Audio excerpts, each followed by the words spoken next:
Hey everybody, welcome to Chapter 15, Cybercrime and Terrorism, a forecast of trends and policy implications. We're going to talk about kind of where things are going as far as cybercrime goes and kind of some of the predictions from the industry, but also some of the predictions that I'm involved in and other people are involved in. Kind of trying to look to the future and see where this whole thing's going and the challenges that are going to happen for law enforcement. So going through this, we're going to identify the future trends, issues for criminal justice. We're going to identify major high technology, big data trends, identify emerging cyber threat and digital trends, discuss the areas of computer crime victimization that are growing. Describe the impact of cybercrimes, cyber terrorism, identify and understand the 8 general forecasts that experts believe are likely, and then we're going to understand what response the criminal justice system and other governmental agencies should adopt with future issues of cybercrime in mind. First, it's important to understand how attacks and exploits in the digital realm are going to come at us in the future. My personal belief is it's going to be AI. It's going to be things that we may launch but may not control. Things that we create that may leave our control will be issues that law enforcement is going to have to deal with in the future. I also see more complex and more sophisticated types of cybercrime. But it also depends on how society is going to adopt the new technologies of the future. As you saw with social media, how quickly we all ramped up and went to social media, and then social media brought with it a whole set of crimes. So it's really kind of difficult to predict what the next kind of mass adopted system is going to be that's going to lead to new areas of cybercrime. We have the inklings. We have the devices that show us where we want to go, and that's the Google Chrome devices, the Alexa devices, the desire to implant technology in ourselves. We want to become more aligned with our computers, biology, technology, integration, cyborg type stuff. One thing I do know is cybercrime is going to get worse. It's not going away. As long as there are computers, as long as there's a pool of people, and you have less capable guardians, you're going to have cybercrime. And cybercrime is going to manifest itself in different ways. The hyper evolution of technology, as quickly as it grows, the trend towards wireless availability, the integration of devices that we aren't even aware of that are a part of our family's ecosystem, such as your flat screen TV that's a smart screen TV, and that smart screen TV connects to all your other devices. You may not even be aware of the information that's being gathered about you by your own technology. The use of social media to engage and train people. How are we going to deal with the narrative or the message that's being presented to those people in our lives, and how do we control that to make sure they don't become radicalized by some idea, or that the social media environment allows the capitalization of our ideas instead of us providing ideas to social media. And that's something that we have a tendency to follow. So a lot of people are like the story. Humans are storytellers. People like that story. So they'll listen to a social media feed. They'll listen to a meme. People will say, I heard it on social media, or I heard it on this, I heard it on that. The news is becoming less important, and social media is becoming more important for a platform of influence. This top statement is kind of a throwback to kind of my era. The number of home computers is increasing. Okay, the number of home computers is already in just about every house. You can't really go to a house that doesn't have some type of computer in it, whether it be the microwave, whether it be the TV, whether it be some robotic toy that they bought. Everybody, cell phones, everybody has a computer in their house. So it's not so much the growth in the home, it's the growth of use by the person in the home of the technology that they already own. We don't have empirical data yet to say where we're going and what we're doing with crime. We're having a hard time just justifying the crimes that are going on today, as we talked about with the financial crimes, because people don't report. Companies don't report. People don't want to say why they were a victim, or they don't want to report themselves as a victim. It looks silly. So without good empirical data from the past, it's hard to build forecasted models for the future. What we do know is there is a heavy influence in the social media that is causing us to become wary of the things that we are seeing in our newsfeed. And that's actually a good thing. It's hard also to determine when a computer crime is actually committed or when did it occur, because we're moving in such a fast pace now that 30 days seems like a very long time to most people, but billing cycles go in 30-day increments. So people may not even realize they were frauded because they don't get that immediate response. They don't get immediate response, and it kind of gets lost in the trail of history of their finances. The number of offenses reported police involving computers and electronic storage is going to just skyrocket. Every department's going to have law enforcement that are computer folks, or, which is even better, every law enforcement agency is going to train people at the academy level to deal with the technology. The IP address is the fingerprint of today. It's just the way it is. When I was first in the military police, CID was not able to take fingerprints. They weren't seen as qualified to take fingerprints. I remember standing in Germany and they were cutting out a wall which had bloody handprints on it. They were going to send it back to the lab in Georgia to have it fingerprinted because there was no one in Germany that could fingerprint. They weren't trained. And someone's eventually wised up in the 80s and said, this is ridiculous. CID agents are more than capable of taking a fingerprint. And they were trained on fingerprints. And the next thing you know, CID agents were taking fingerprints and things weren't being sent back. And the cost of investigations dropped, et cetera, et cetera. Plus the backload of the lab reduced significantly. There's going to be a lot of new training and work that prosecutors have to do to be comfortable to prosecute technology crimes.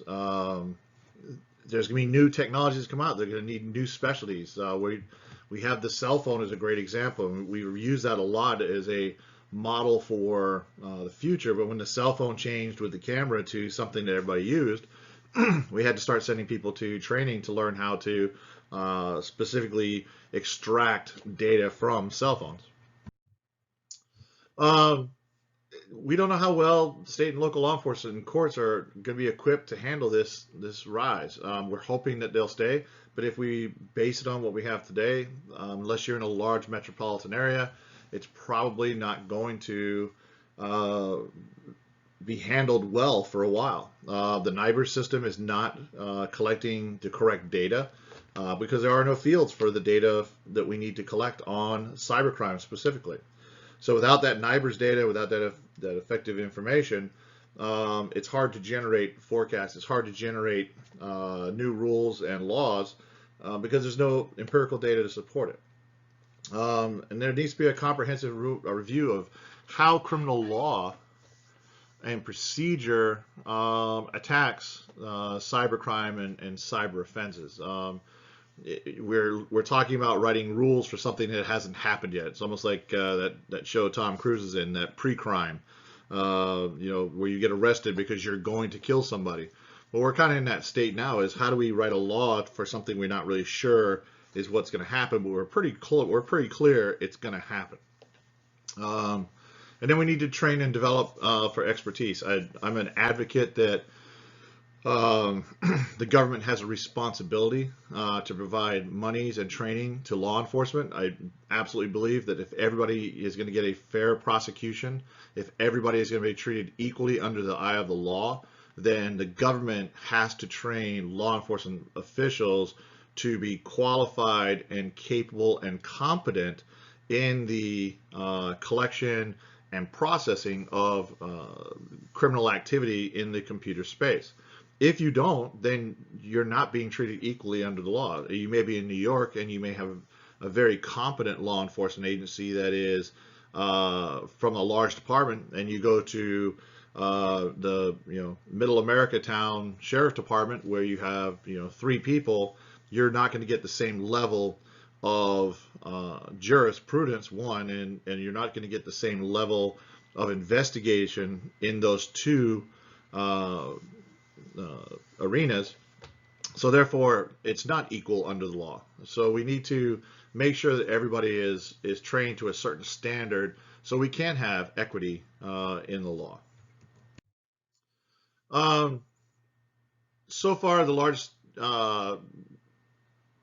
largest crime that is affecting people is monetary loss. We hear a lot about child pornography. We hear a lot about the growth of human trafficking, things such as that. But the predominantly major crime that happens on computers is fraud. It's going to be the fraud because fraud is easily committed online. It's something that people can get to you just using a computer.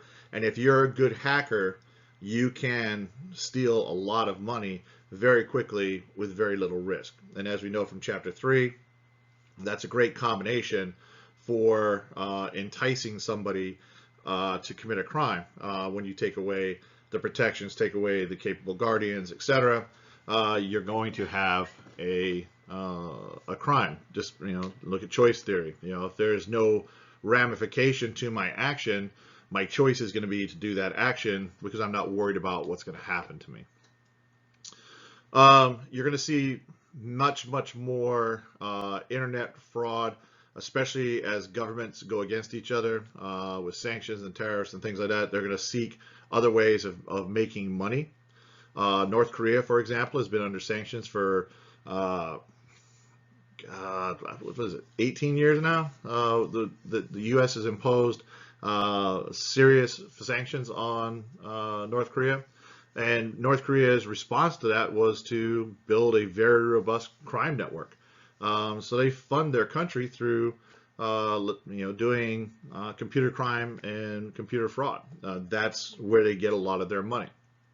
So looking at how governments go after other governments, the money is where the power is. So if you can take the money away, yeah, it's cool, you can shut down things, but if you can take their money, well, or if you can create a lack of trust in the monetary systems in a country, you're really causing devastation in that other country, and that's true warfare.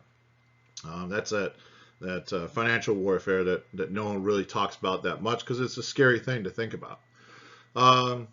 So again, the largest crime that you're going to see is going to be this monetary fraud or this growth of fraud.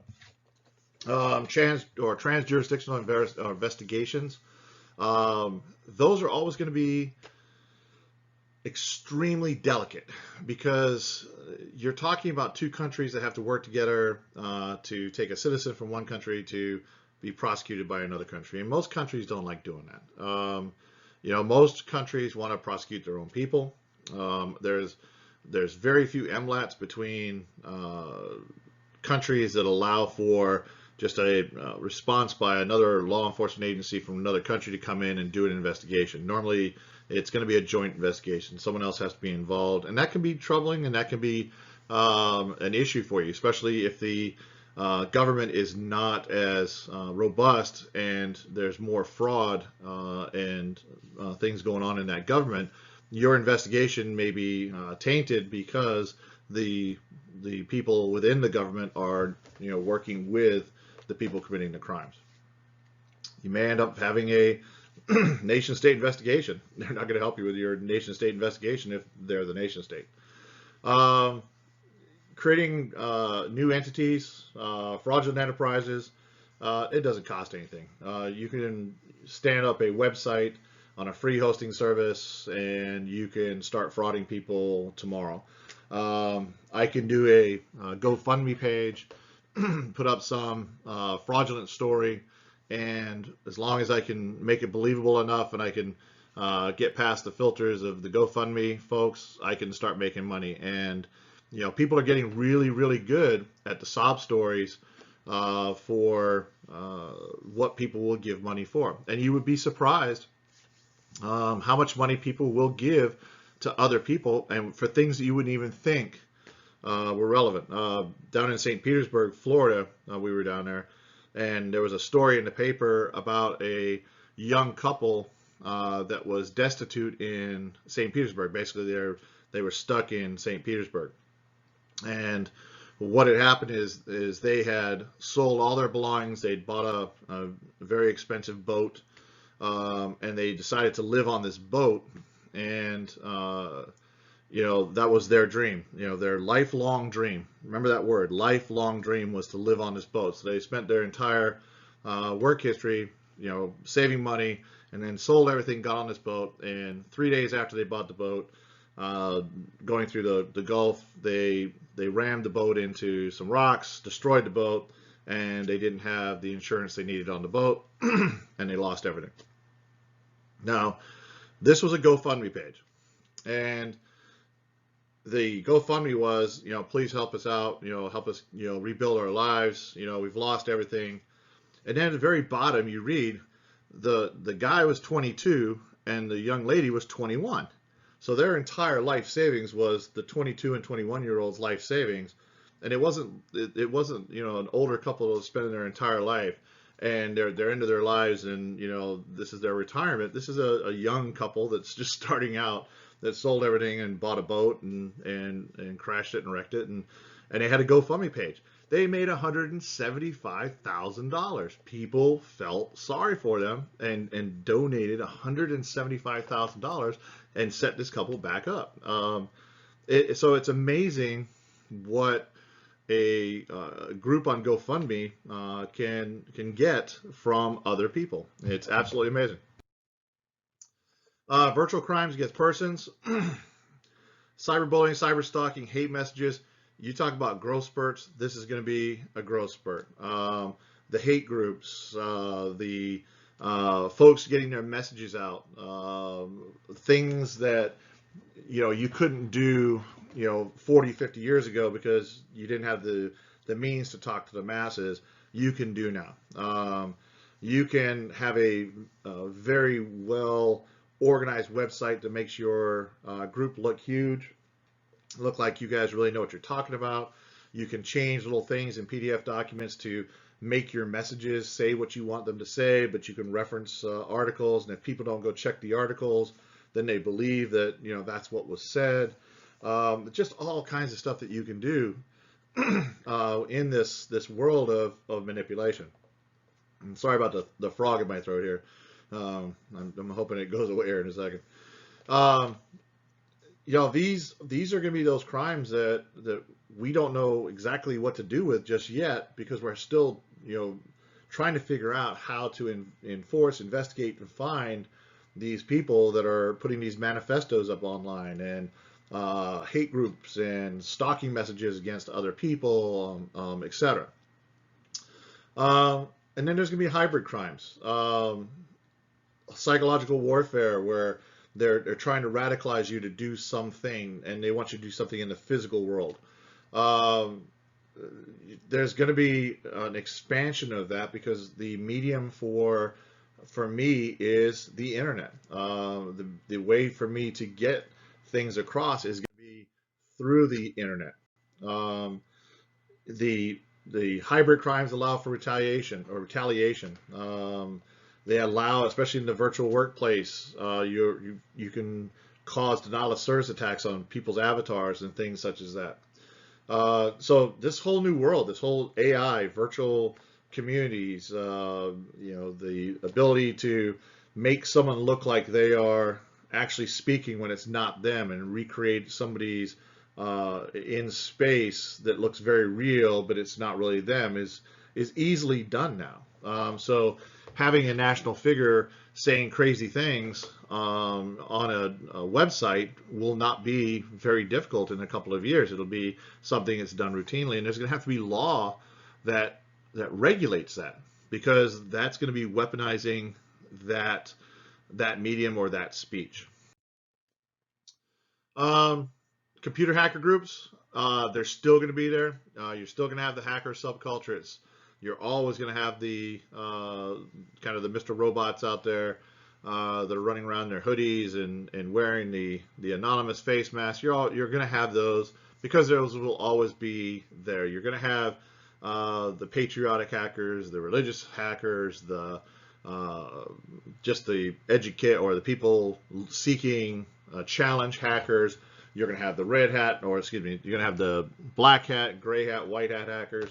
You're going to still have all of those guys, and the more opportunities they have, the more mountains we put out onto the internet, the more you're going to have of these hackers. Organized crimes. Um, Take organized crime out and put business network in there, because when you have an organized crime, they're a business network, and they're running it like a business. They're using the tools of the business.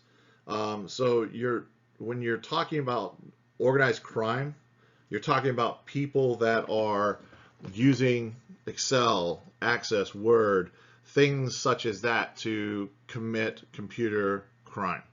All right. Law enforcement has tools to go after those types of crimes. That's not going to be such a ramp up, but you're going to see a greater use of the centralized storage containers, distributed networking, distributed node networking, mesh networking. You're going to see a big increase in that. And this is all going to be a part of that, those organized crimes that are going into the business world, because they are a business. Crime organizations are nothing more than a business that does the product of crime. So they're going to keep records, counterfeit currency, illegal immigration. They're going to be making passports and IDs and plane tickets and other things to make someone look like they're supposed to be where they're at. Black market, such as on tour, as you saw, the Silk Road, things such as that.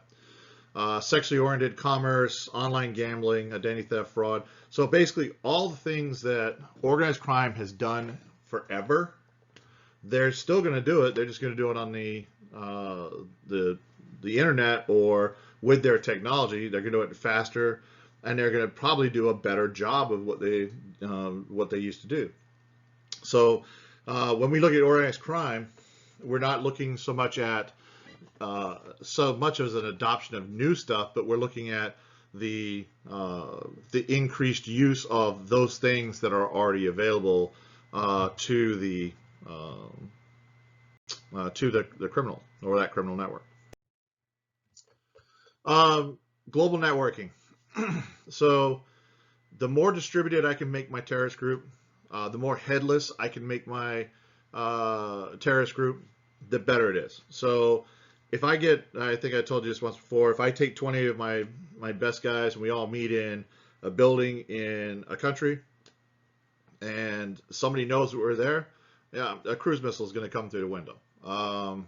That's how it's been working. But if I can take that group of 20 and disband them across the globe, and then we communicate all in a chat room, or get onto Second Life, or get into one of the role-playing, massive multiplayer role-playing games, and we use codes that mean things, and we act out our crimes in a virtual space, create places that we want to attack, I take away the ability for tracking.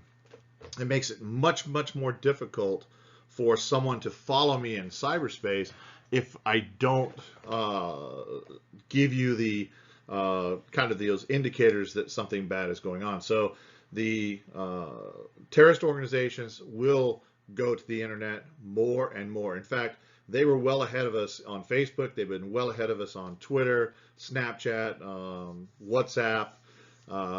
Those programs were very, very useful to ISIS, and the FBI spent a lot of time catching up. You got programs like Signal and other tools that are now being used for encrypted messaging. So the more encryption-based messaging services we get, the more hidden the communications become, the harder it becomes for organizations to be able to just routinely catch people. So yeah, terrorism is going to the web, and it's going to go there in a big way. Espionage, just like terrorism, there is no difference. It's a growth industry. We put too much online. Our intellectual property and intellectual ideas and plans and things that really keep us safe are all available online in most cases. This is something that you're gonna find is kind of crazy, but it is the way that companies exchange information. If I want to send plans from my Boeing plant in California or Washington to Maryland, I'm going to send it over the internet. I'm not going to send it in a paper mail sack. It's just not going to happen. So this is why intellectual property and espionage, all that kind of go hand in hand, because it's all a part of the collection of information by a threat actor. It's going to be, this is really where you can come in though, as a cyber security professional, because it's going to be you that's going to identify the holes in your walls. You're going to be running around like the boy in Dutch, the Dutch boy, sticking your thumb in holes, trying to keep the water, from coming through the dike. That's what cybersecurity folks do. This is where you're going to spend most of your time, is protecting intellectual property. It is the number one thing that you're going to do as a non-law enforcement person in the protection of a network, is protect the intellectual property. That's going to be your goal number one. We kind of talked about this, and this is this goes back to all the threats that we've forecast, that we've talked up to now. You're going to have a attack vectors that come in through what they call hybrid. So you're going to see the increase of a cyber attack with a physical attack. Asymmetric and symmetric warfare is a part of our world today. Russia uses it. We've used it. Just about anybody that's attacked anybody in the last 10 years has used it. The rebels in Africa, in Congo, use it quite extensively. So you are gonna see an increase in how people attack. They're gonna be using technology as the kind of predecessor to their attack, and you're going to see more and more weapons that are used online to cause disruption in a local economy or another country prior to an attack. Other things that we're working on, EMPs and all these different tools that are being sent out that we're working on for the capture or the disruption of communication. Malicious software is another one. So you have physical tools, you have virtual tools that allow us to disrupt or create havoc on a network that we're about to attack, or a country that we're about to physically go into. If I can take down their communication systems, if I can halt their emails, if I can halt their Twitters, their Facebooks, etc., if I can control their communication, well, just like the tanks in the Blitzkrieg, if they had better communications, they beat the French. So whoever has the better communications, whoever has the greater ability to move and shoot and communicate, is going to win the war. All right, so what you want to really think about when you're thinking about these future threats, you want to read like Wired magazine, you want to read Fast Computer, or Fast Computing, Fast Company, you want to read Foreign Affairs, or all of these magazines that are not technology magazines, but they all talk about the use of technology in the future in criminal, and most of them talk about warfare. But you can take the warfare moniker off, and you can put on computer crime. So you can see how country states, nation states, are using information warfare as a part of their common practice now. The future of technology is, if you look at it certain ways, can be really scary. The future of law enforcement technology, it's almost Andy Griffith style, and it scares me a little bit because we're not being as serious about it as we should be. And you kind of have a Barney Fife running around on the network, kind of doing stuff sometimes, and that's really scary for me. But I think it will get better. I think as we've been moving across the hump into technology. I think once we finally make that full insertion into technology, the new law enforcement officers coming up are going to understand it. They're going to be a part of it. We still have way too many old officers that don't understand computers, that avoid computers, that won't investigate computers because they just don't understand the technology. I think as that group of people moves out and a new group of officers come in and they start taking more senior roles, you're going to see a growth in the enforcement of computer crimes. And that's the day I'm kind of looking for, and I'm hoping that happens in the next 10 to 20 years that we see that. But again, that ebb and tide is then going to see another ebb and tide of something we haven't even seen yet will be the next thing. And if we don't make that next progression, we won't keep up. And that's the dilemma of law enforcement, staying relevant and keeping up. So with that, that'll be the end of this one. And read the book. It's got some good information in it. And I'll see you in the next slide set.